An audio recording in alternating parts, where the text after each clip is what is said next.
Please give a warm Georgia Tech welcome to our guest, Richard Harwood. Okay. Thanks, John. Hello, can you all hear me? Am I on? Great. It's great to be here, John. Thanks. That was a great introduction. That's not the canned introduction we sent down here. So thanks, John, for taking the time and care to do that. It's great to be on your campus here at Georgia Tech. It's especially great to be talking about what I'm going to talk about here in a business school, to invite someone who talks about the kinds of things I do here at your business school. And it's great to be here in Atlanta. What I want to talk about is the fact that I think many Americans think this country is not on the right path, that we have a toxic public discourse, that there's too much division and too much mistrust in our country. And I think the question for all of us is, how do we put this country on a better path? And how do we do it in such a way that we tap the innate potential of each and every one of us to be part of this new journey of putting this country and our communities on a better path? And I can't think of a better place to talk about that than on a university campus. You know, you probably remember back in December of 2012, a gunman walked into Sandy Hook Elementary School and gunned down 20 first graders and 6 adults. Remember that? Yep. Just weeks after Adam Lanza walked into that school and did that inexplicable act, I got a call from the mayor of Newtown, who asked whether or not I'd be willing to come up to Connecticut and design and lead a process by which the community could decide how to move forward and what to do with that school building. She put together a 28-person task force of elected officials from 4 different governing boards, elected officials who had never worked together in this way and in fact were usually rivals with one another.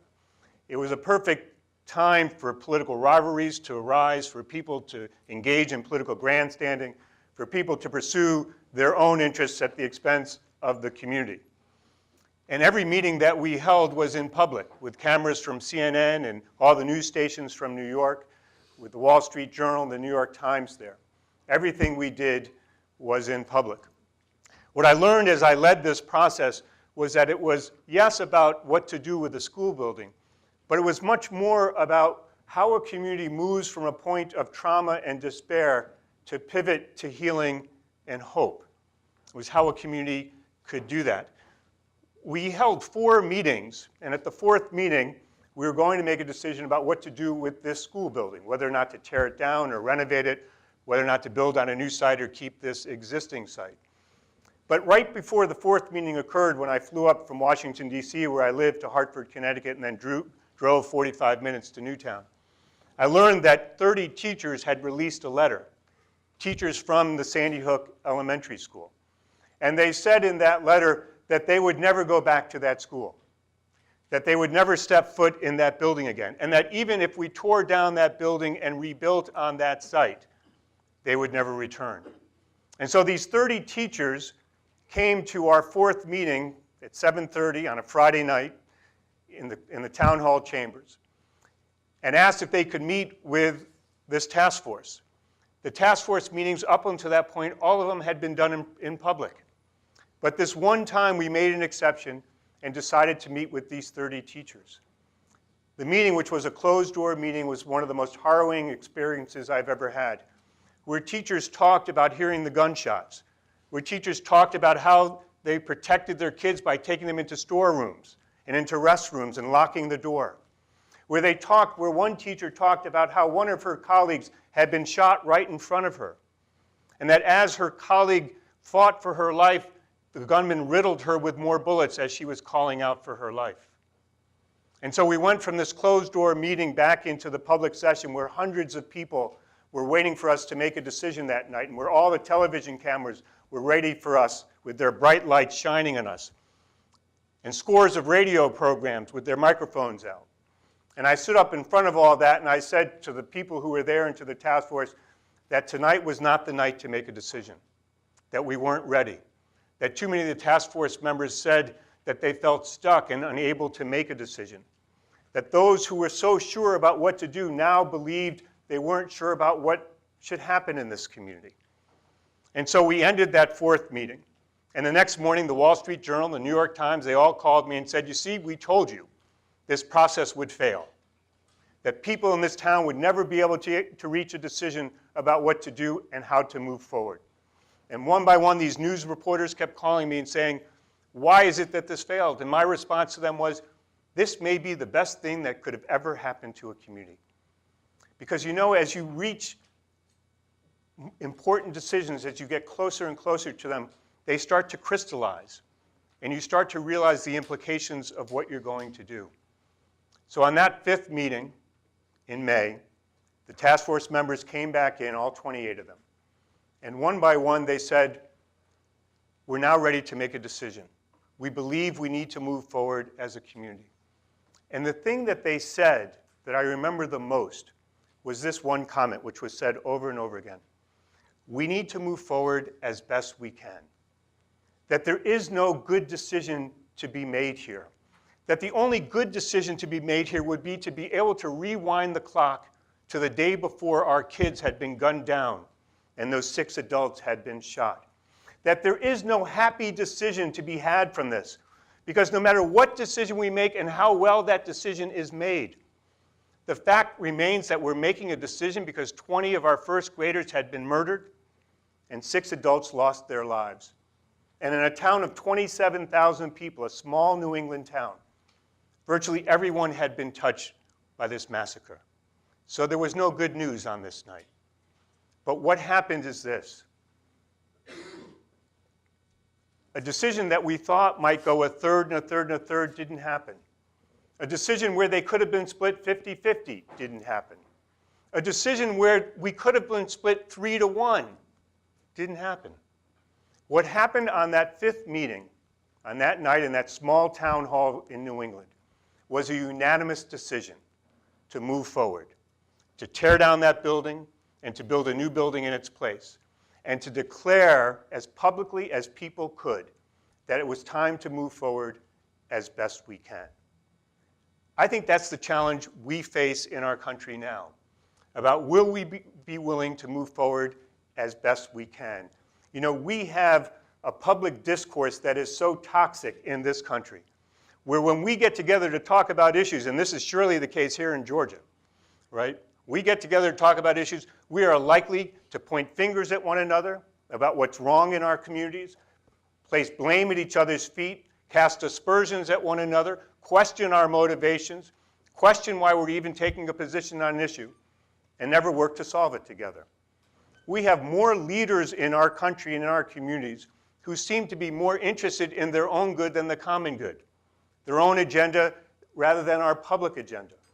We have more organizations in our communities who profess to work for the community, but when you actually look at what they're doing, they're actually working more for their own survival than the civic health of their communities.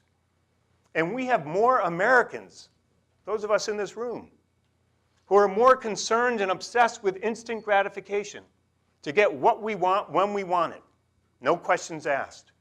And the thing is, that may work in a consumer world, which I know so many of us in this room are concerned about, but in our communities, what it's done is it's made us resistant to making long-term investments in the kinds of things like public schools or mental health services, or making sure that hunger doesn't exist in our communities, or making sure that communities aren't riddled with crime, that we're unwilling to make these long-term investments because we want instant gratification for ourselves. We even talk about public schools that way. If we don't like our public schools, we get to return them, no questions asked, meaning we get to go to a charter school. But have you thought about what happens to the kids who are left behind, where we're warehousing kids in inadequate public schools, while other kids get to go to better schools? It seems to me that we need a better way. It's why I'm going across the country right now on this Reclaiming Main Street campaign. Here in Georgia Tech, a number of weeks ago in Michigan, in Battle Creek, talking to city managers. I'm going off to Colorado Springs and then Western Kentucky and then California.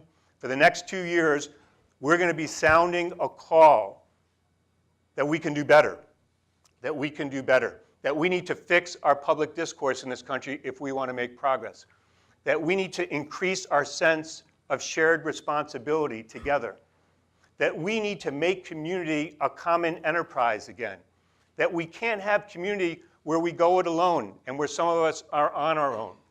And I'm here to say that no matter how good our individual leaders are, No one leader can take us where we need to go.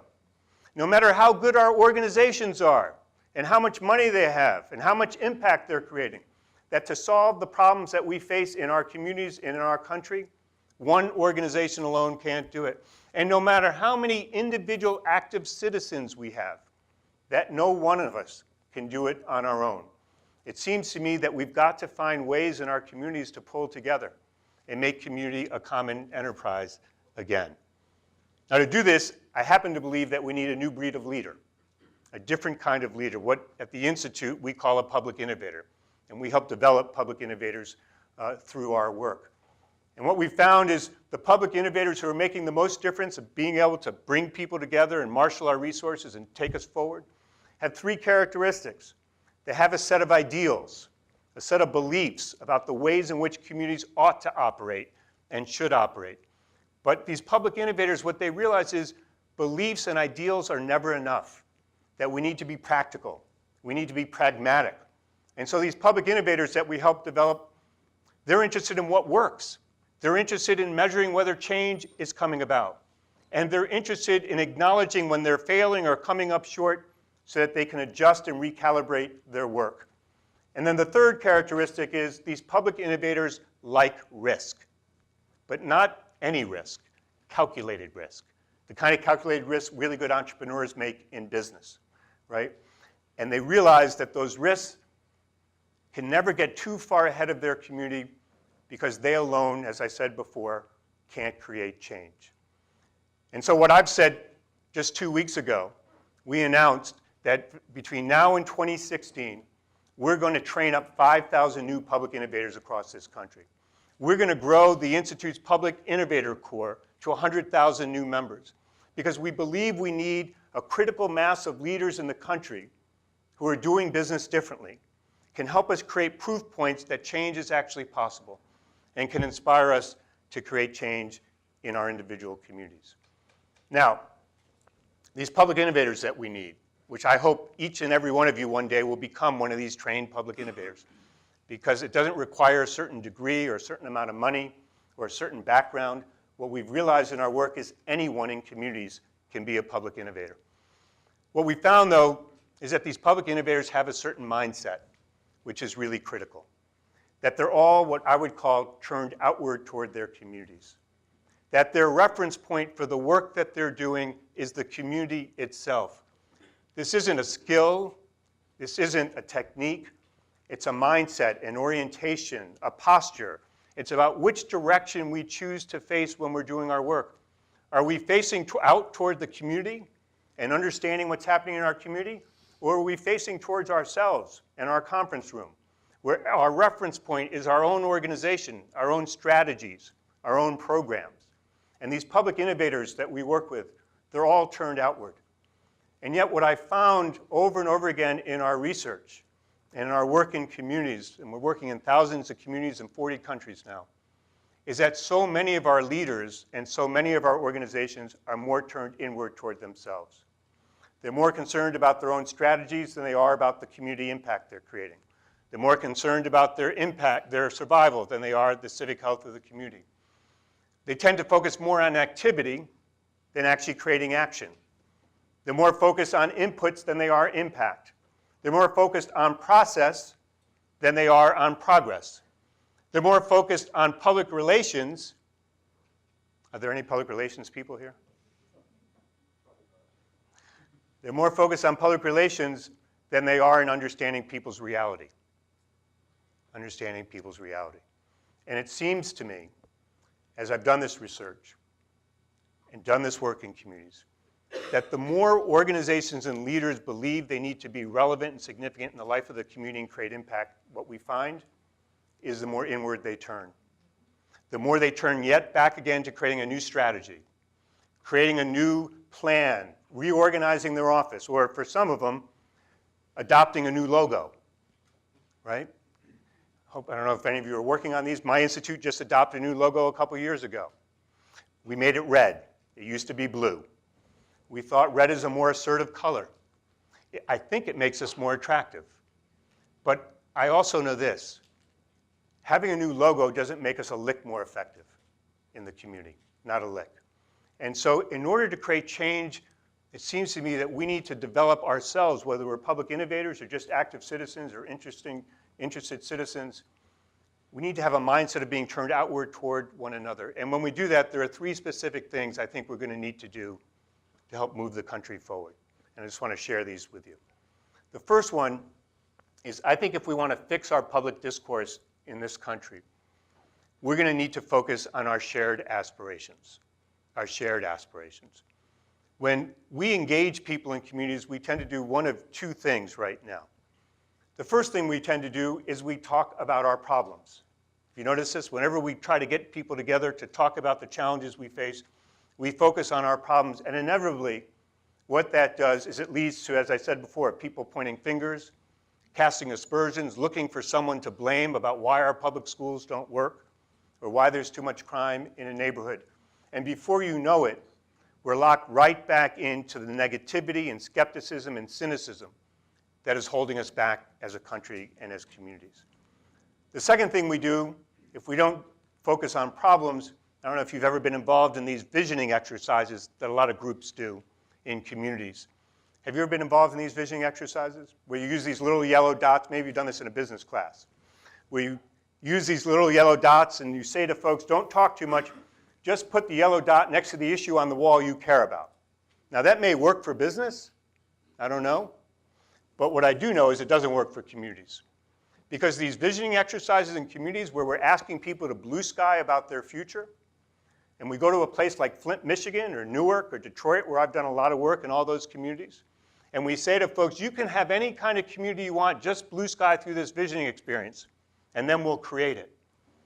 But if you've ever noticed what happens to those exercises is they end up just gathering dust on people's shelves. We print these 4-color glossy reports that are saddle stitched, and nothing ever happens to them.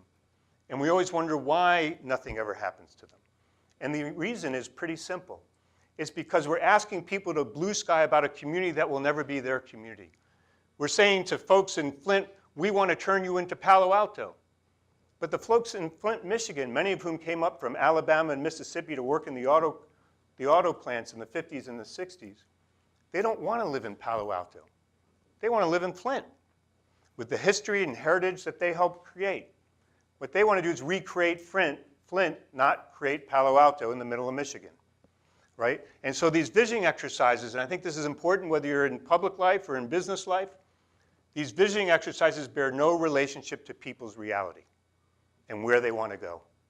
And so here's an alternative that I think we need to focus on. I think we need to engage people in thinking about and talking about our shared aspirations, about where is it that we want to go. And you can try this with your friends or with your parents or with colleagues. If you ask someone, what are your aspirations for your community, what you'll find is that people aren't blue skying, they're telling you where they want to go in the near future, about how they want to make sure their kid can go to an adequate public school or how they can walk down a street safely at night and how they can keep moving in their lives. These shared aspirations, when people start to articulate them, and we've done this in hundreds, if not thousands of communities around the world now, what we find is that all of a sudden people start to recognize in a society where we are divided and where there's much mistrust, people start to recognize that we actually do share some things in common. Not everything, but enough things that we can actually work on it together. They recognize in these shared aspirations that no one institution can save a community or make a community go, that actually as they hear these shared aspirations, they are implicating themselves that they're going to have to step up and be part of the solution in a community as well. They realize through these shared aspirations that maybe there is something we can shoot for and achieve together and create a better path for our community and a more hopeful path and one filled with a sense of possibility. Now, I always say to folks, when I work with a lot of leaders in different groups, I always say to folks, if I pulled 200 people into a room like this and asked you to stand up on a table in the middle of the room and said to people, don't talk about your programs, don't talk about your position, don't talk about your initiatives in the community, but could you stand up on the table and reflect back to people in the room from your community their shared aspirations? Could you reflect back to people the challenges that people see in reaching those shared aspirations? Not in the ways that the Brookings Institute writes about them, or some other think tank in Washington, D.C. that I deal with all the time, but could you talk about people's challenges in the language that they use to describe them? Could you talk about the challenges in the ways in which their lived experiences are, the way that they experience them? Could you do it? Because it seems to me that one of the first steps in building the kind of credibility and legitimacy that we need in communities, and one of the first steps we need in order to take relevant and significant actions that matter to people, is we need to know their aspirations and their concerns deeply enough so that we can align what we're doing to what matters to people in communities. And without that, we will remain locked in a debate where we're pointing fingers at one another, casting aspersions at one another, and where we are making very little progress in this country. So that's number one. You still with me here? You sure? All right. Number two. I think we need to focus on doing shared work, on doing things together, on doing things that actually create a sense of shared responsibility for what we need to do in our communities. A number of years ago, I was in Las Vegas talking to a group of about 15 people, and we had talked for about 90 minutes about their community, what was happening. Las Vegas is Clark County, Nevada. And for 90 minutes, they talked about all the challenges and their aspirations there. And at that point, I said to them, so what do you think we ought to do about this? What do you think we ought to do? And there was a gentleman who was sitting about 3 seats from me who said, I think what we need to do in Las Vegas is we need to gather 15 people who are sitting around this table, or 15 other people in our neighborhood, and we need to paint a school together. We need to paint a school together. And I looked at him and I said, really? Paint a school? You just told me about all the systemic issues in Clark County education, all the challenges you're facing, and why kids aren't getting educated in this county.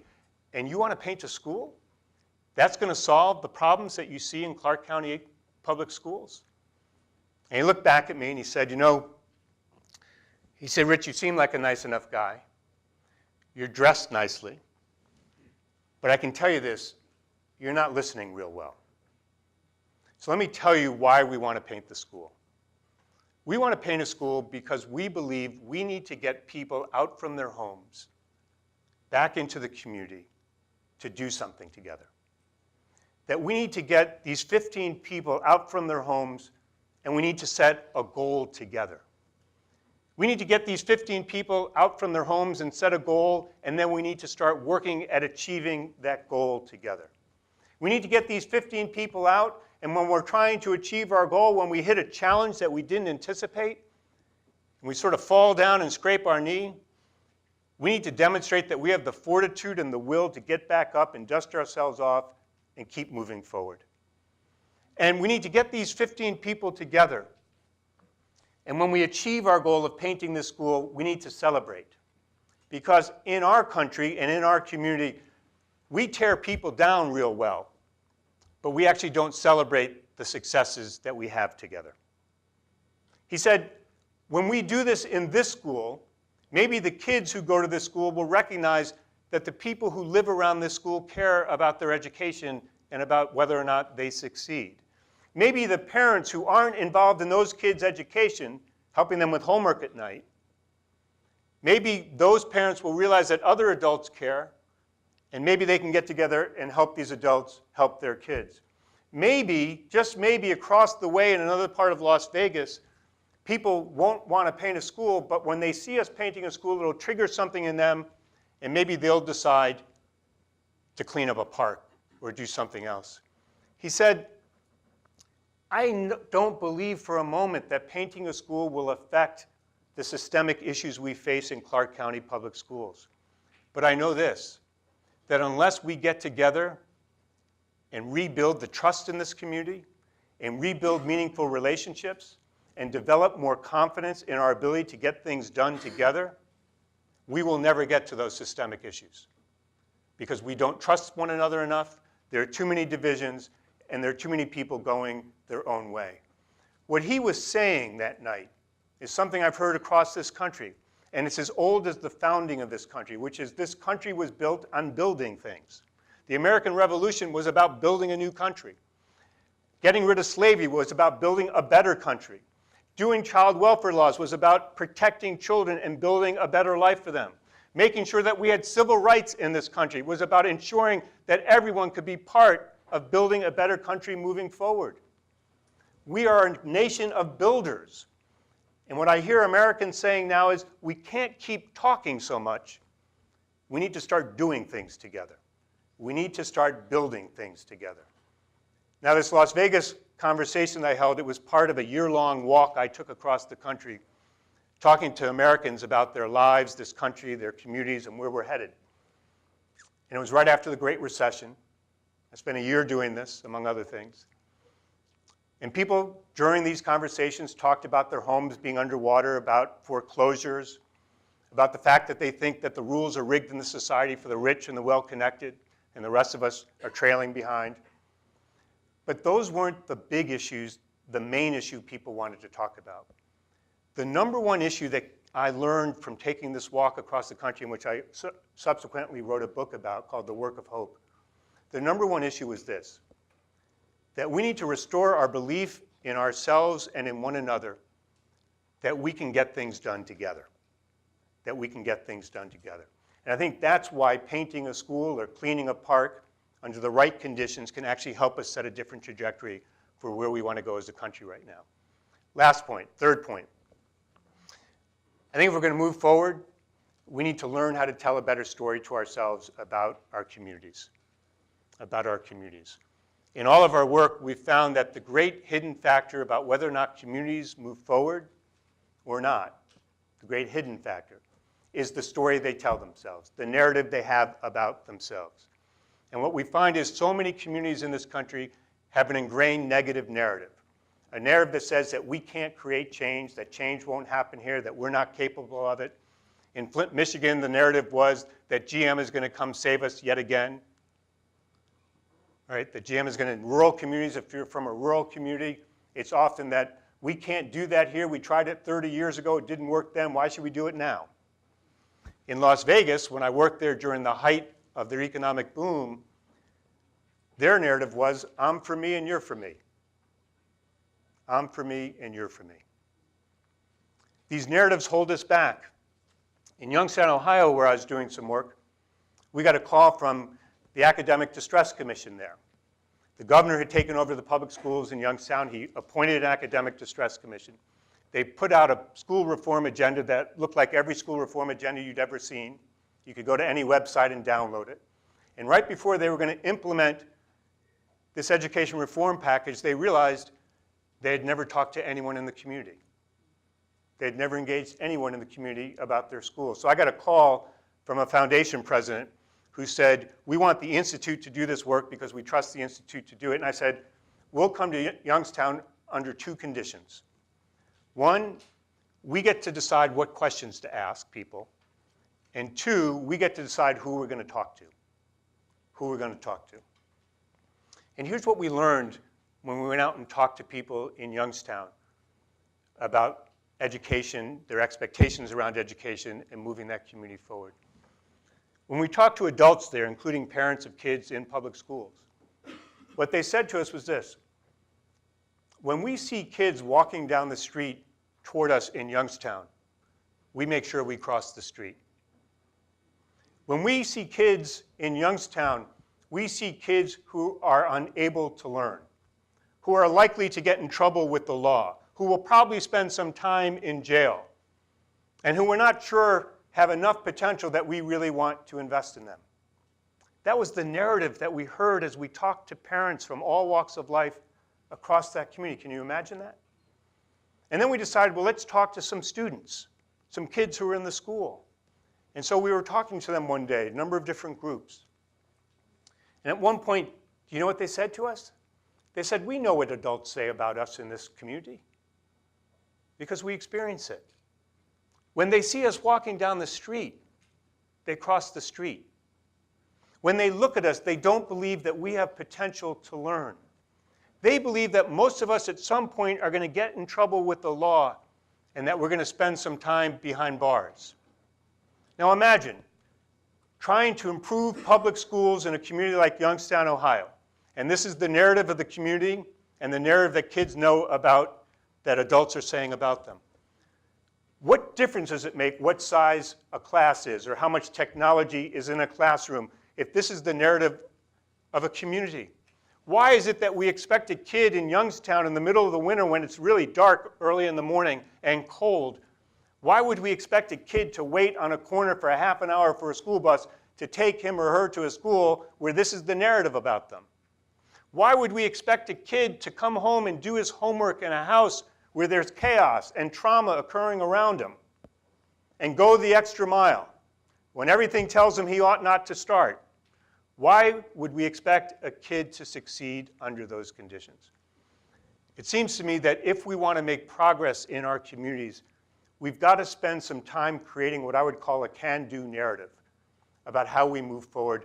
But these narratives can't be driven by public relations consultants and by ad agencies and by marketing agencies. They have to be driven by stories of change that are emerging out of the community, stories that I would call civic parables, like the Detroit folks who wanted to paint that school. Parables, you may know all parables are short. They always have an implied lesson or moral in them. And a really good parable, like the Good Samaritan, is never finished. It implicates the listener or the viewer or the reader that this could be you in this story, that someday, like the Good Samaritan, you might pass someone along a path and you get to choose how you're going to engage that person. And after doing work in communities for 25 or 30 years, what I've learned now is that we need to develop civic parables, like the folks painting the school in Detroit, about how groups of people or groups of organizations or groups of leaders came together and set a goal together, and how they decided to go down a path, and how they encountered certain challenges and they decided when they were knocked down to get back up and to keep going, and how they accomplished certain things, but the work was never finished, that there was more work to do, and that work was not necessarily to be done by those individuals or that group, that the work was to be done by the rest of us who are listening or hearing or reading about this civic parable. And if you look at how narratives form, all narratives have an arc of time. And so we need to tell this story to ourselves over and over and over again over time. And what you learn as you work in communities is that this new emerging can-do narrative will start to be in competition with the ingrained negative narrative. And it's that competition that we have to dedicate ourselves to overcoming. It's what's happening in Detroit right now. It's what's happening in Youngstown. It's what's happening in Las Vegas. It's what's happening in communities across the country who are saying that the path we're on is not the right path. We need a better path. We need a better path. So let me conclude with this thought. When I went to Newtown for the very first time, and I drove to that town hall, and I walked into the town hall to meet the mayor, up on a glass wall, which was behind it was this Board of Education, up on a glass wall were two signs. The first one was a green sign with a white border. And the sign read, "We are Sandy Hook. We choose love." We are Sandy Hook. We choose love. I have that sign now in my office. The second sign was a white sign with a green border. I also have this in my office. And that sign read, "Our collective strength and resilience will be an example to the rest of the world."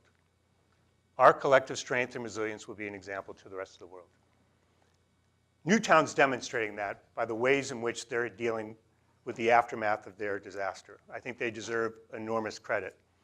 I think they're a model for how communities can respond to tragedies like this. But my hope is not simply for Newtown to be able to move forward.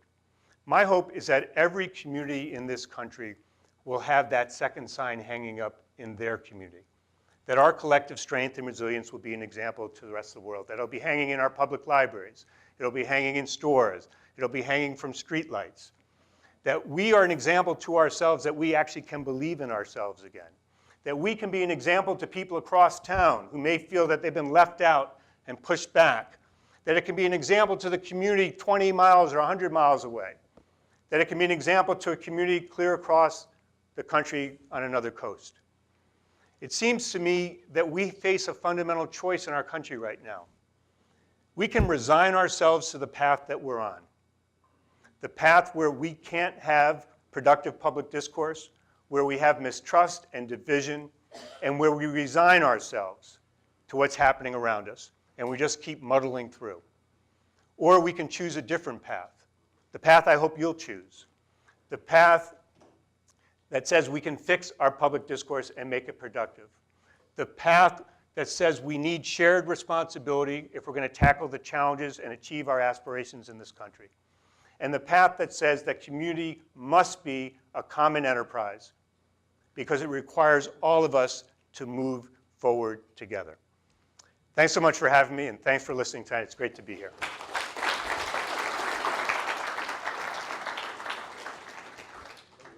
Yeah. Okay, we'll open now for questions.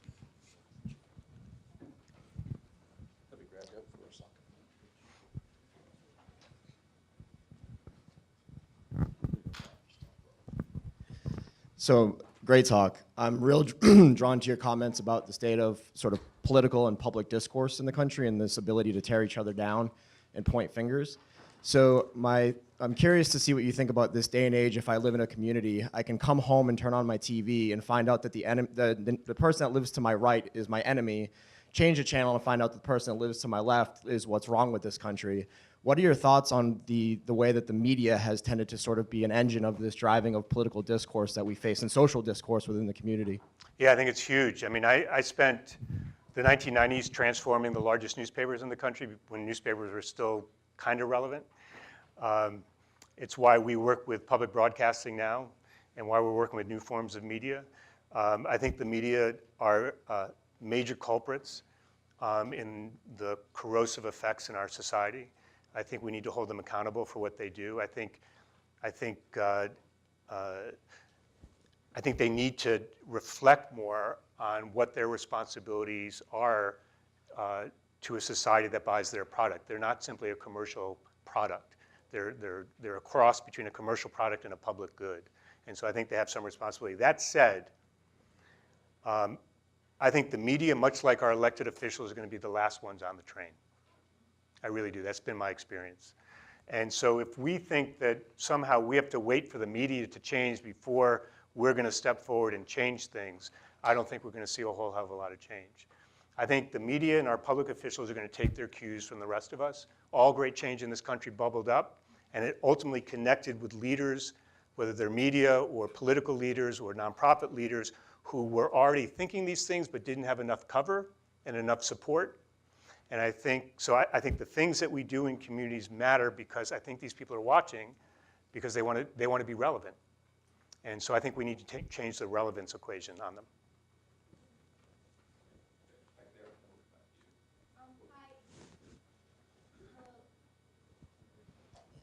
Hello? Yeah.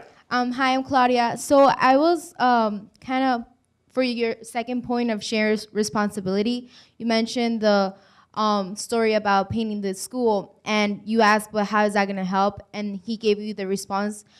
And I'm sure that wasn't the response that you were looking for or like that you were expecting to hear. What was your reaction? And also, apart from that, I heard a lot of maybes here, maybes there. Like, you were saying like maybe another community will see this example, maybe parents will see this, maybe things will occur from having this action done. So what were your response to all these maybes? Because it's like kind of open in the air. Yeah, so my reaction was, well, I think the lesson in that story is when we're asking people questions, we have to be willing to hear their responses without preconceived notions about what those responses should be, could be, ought to be. And so what I learned was that, because lots of people have been painting schools for lots of years in this country, right? What I learned was that the painting of the school was just the vehicle.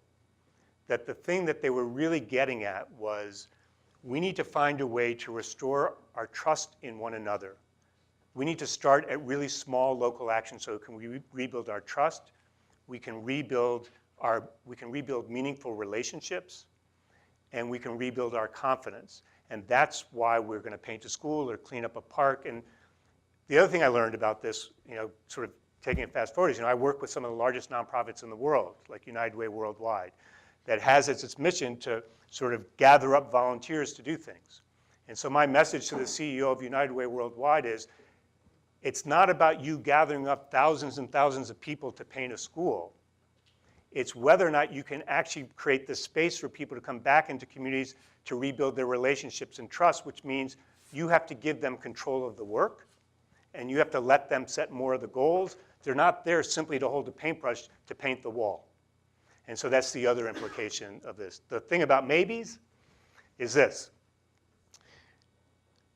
Communities are organic systems, right? It's not like a company or an organization like the organization I run. They're organic systems. We can't control organic systems. That's one of the most important lessons anyone working in a community can learn. You can help shape it. And the reality is you don't exactly know when someone in a community is going to be ripe for hearing a certain message or seeing something like the people painting the school or anything like that. And so it's filled with maybes.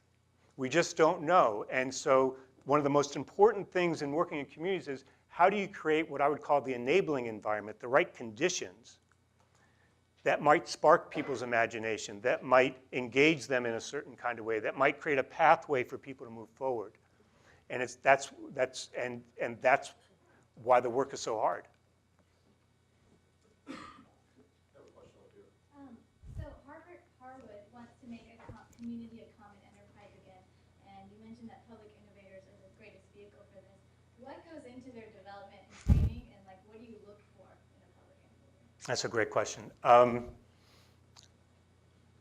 Well, what I look for is, this is a part of the speech I left out. It was sort of going to be the last 5 minutes I decided to cut out. What's that?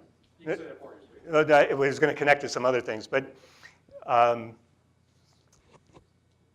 what I look for is how active are their ideals? Can they articulate them? Are they in search of them? I look for, when they speak, really good public innovators, what I've learned, speak not just about ideals, but in the same breath, they're talking about, well, how do I activate these and make them real? How do I make them tangible? How do I accomplish something? So there's this really interesting tension in most really good public innovators between wanting to go someplace, but focusing on how do I get there?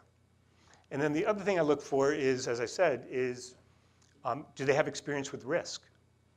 Because, I'm sure you learn here at the business school, really good entrepreneurs do not just sort of take blind risks. They take really good calculated risks, right? That's one of the hallmarks of a really good entrepreneur is calculated risks. It's also the hallmark of a really good public innovator. So how do we work with them? We try to help develop their orientation about being turned outward, which means they have to be willing to examine their preconceived, this goes back to the question from before, their preconceived notions about how actually things work in a community and how work gets done.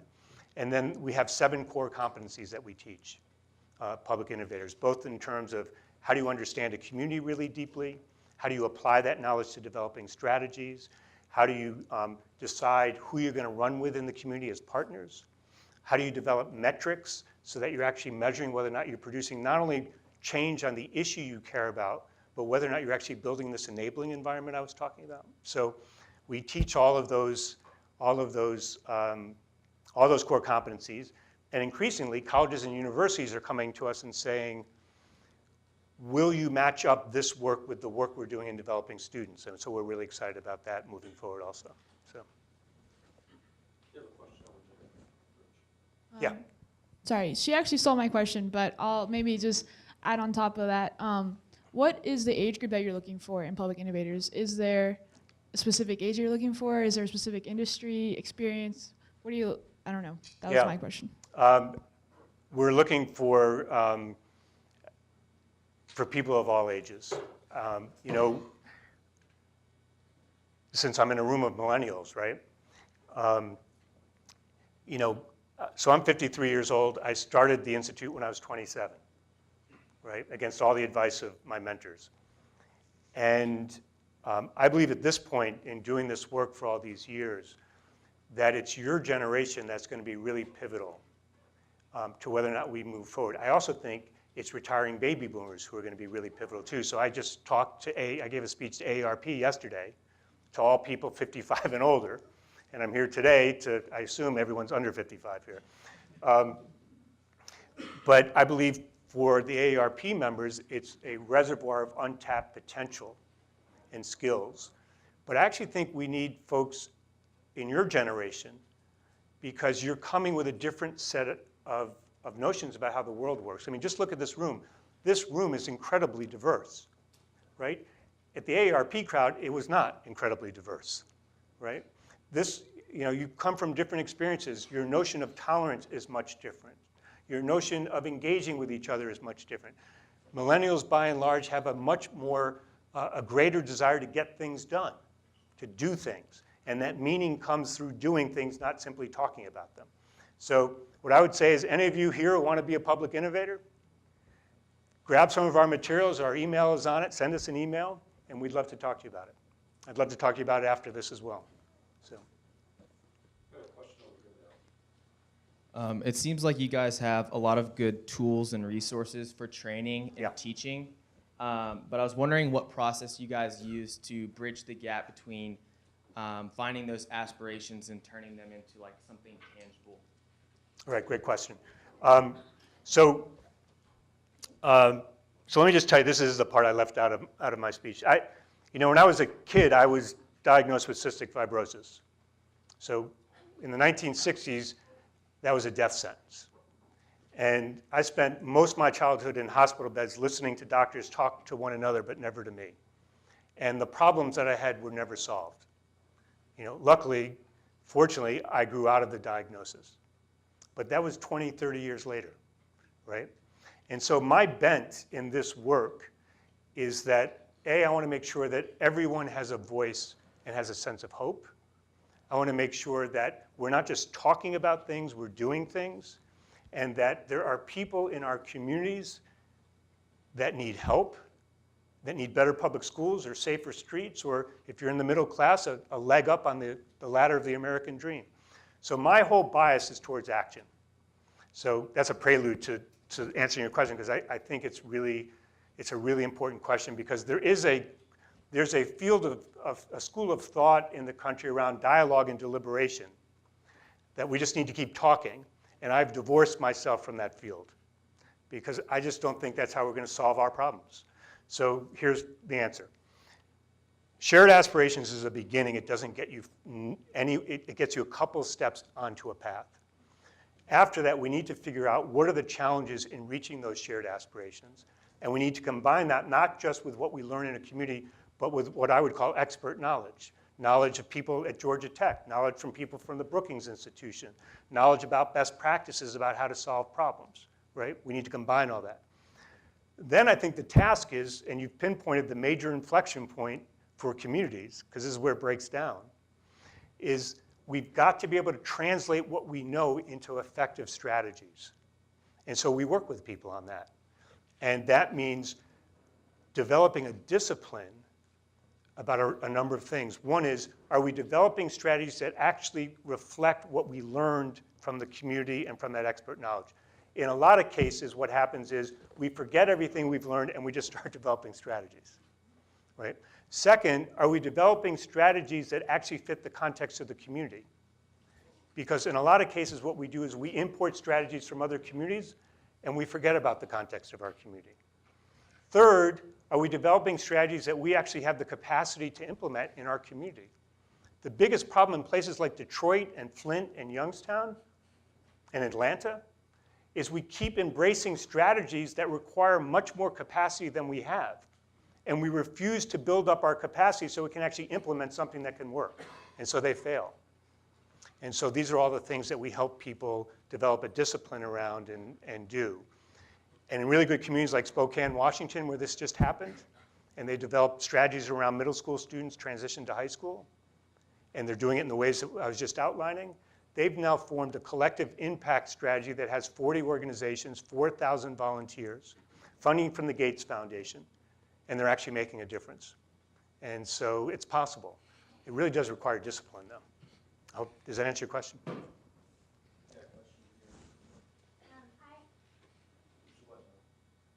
I had a question specifically about the title of your book, The Yeah. Work of Hope. I wondered kind of where that came from and what was the thinking behind that, and just kind of what your definition of hope is. Great question. Well, let me, so I've written 3 books with the word hope in it. And part of that's because of my own personal experiences and how important I know hope is to people. It's also because I think we've created industries that peddle false hope in our society. We have public relations and all sorts of, and leaders who are self-aggrandizing and are hyping their results and are sensationalizing things in communities, you know, where this false hope is where we raise people's expectations we're going to solve a problem in 2 years. It's not going to happen. Where we say that you don't have to have shared responsibilities, let someone else do it. It never happens. And so my definition of hope is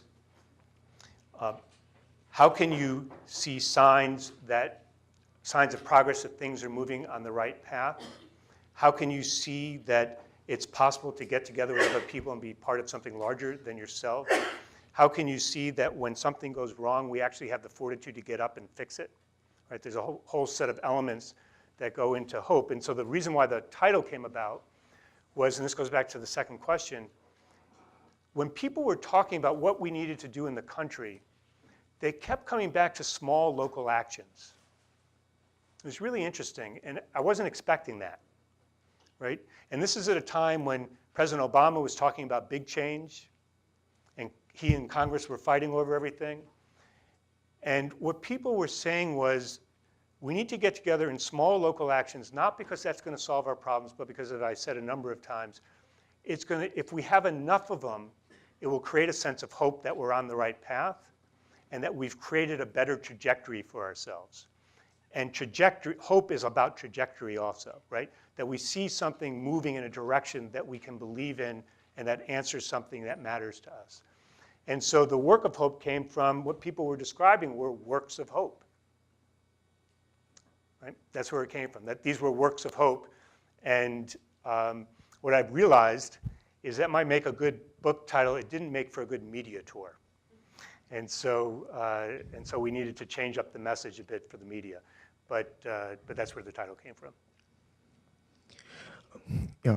You work on ideas that make meaningful change in the lives of people. In this materialistic world, it is difficult for many people to imbibe this ideology. What do you think is the right approach that authorities and schools should initiate to ensure that more people are attracted to this concept of public innovators?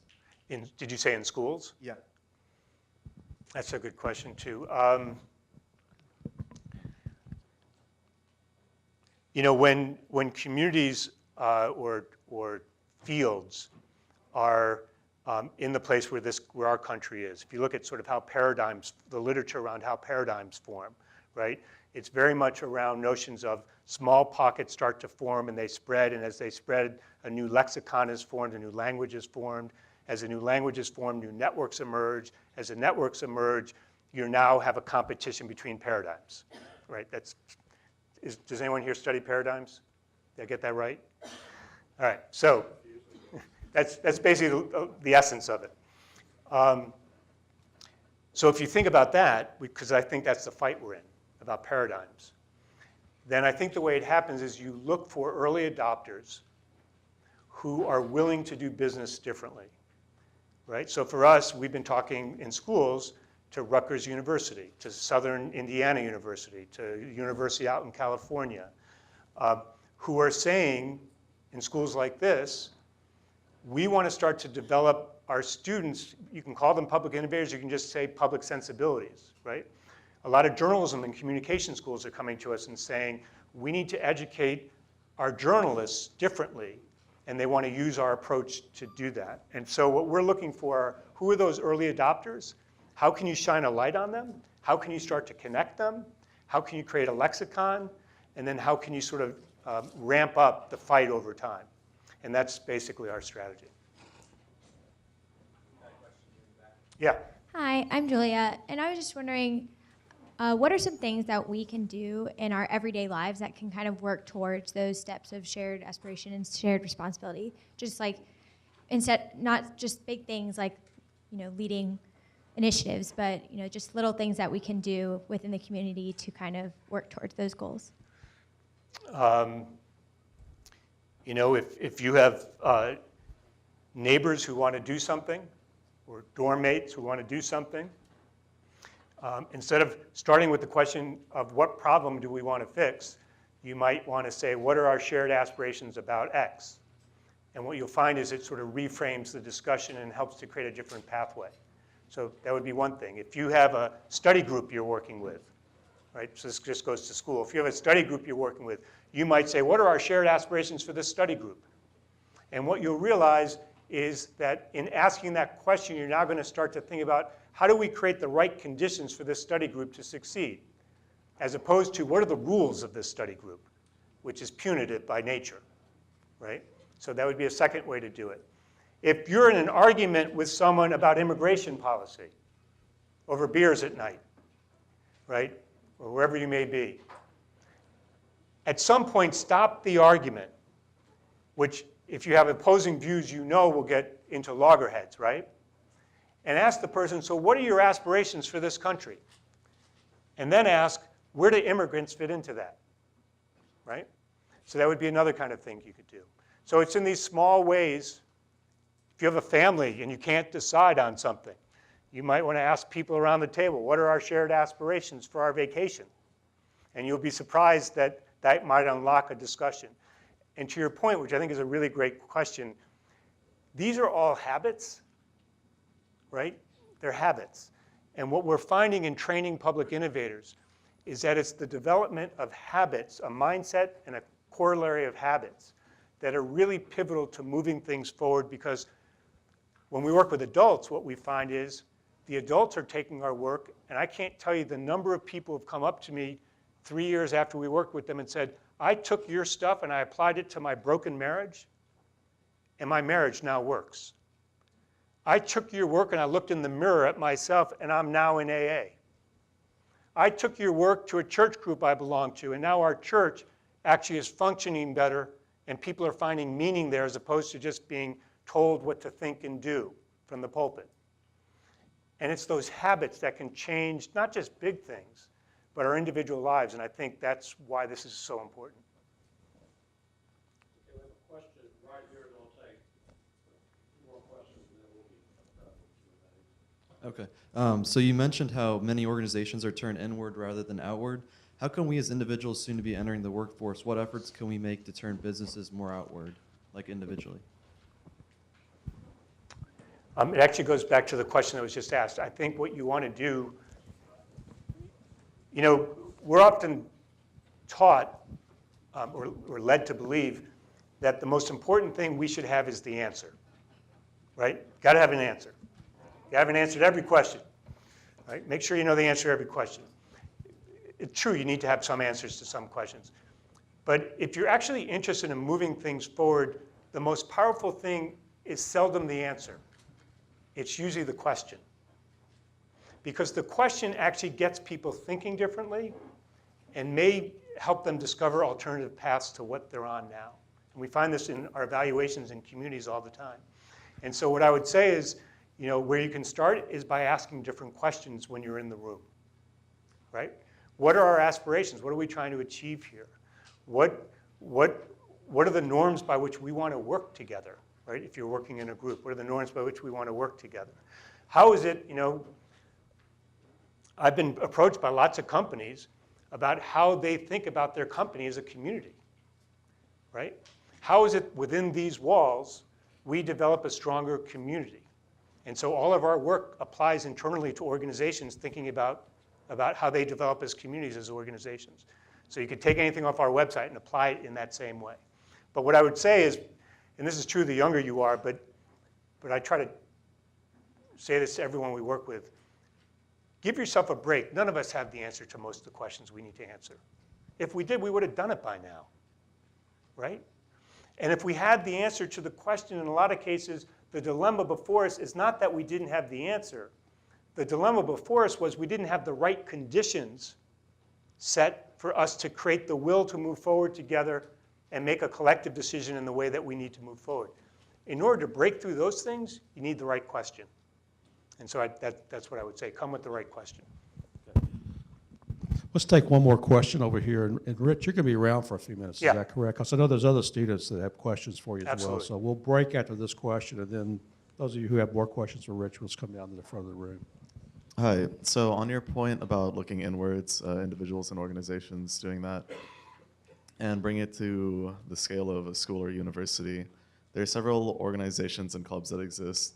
So how do you see making those organizations more efficient, reducing redundancy, and I guess almost facilitating more collaboration that removes people's egos and organizations' individual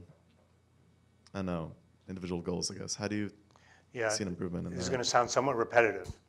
So I had to do this. I was student body president of my college, and we faced this very dilemma. And then I was president of a national student group where we faced this dilemma with other student groups. It's very hard, what I find over and over again is that it's very hard to forge real collaborations if we don't share something in common. Because otherwise it's just collaborations to divvy up the pie usually, right? So I don't call those collaborations, I just call those, we're doing things together so we can make money and divvy it up. And sometimes that's fine. But if you're actually interested in real collaborating, it means there has to be some common aspiration or a set of aspirations and some common goals to reach those aspirations. And much like I said when I was talking about shared aspirations in my talk, that is a prerequisite for moving forward collaboratively. So that's number one. It's funny, you know, I spent an hour and a half in a neighborhood in Atlanta where they're trying to do this collective work around schools, and I got the very same question about how could nonprofits and other groups in Atlanta work together. So I'm going to give you the same answer. I'm realizing I'm giving you the same answer I gave them. So one is you're going to have shared aspirations. Two is you have to make a really clear decision about who's ready to roll.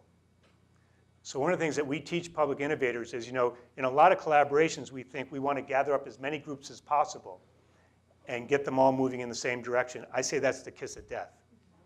You will spend all your time trying to herd cats and never achieve anything.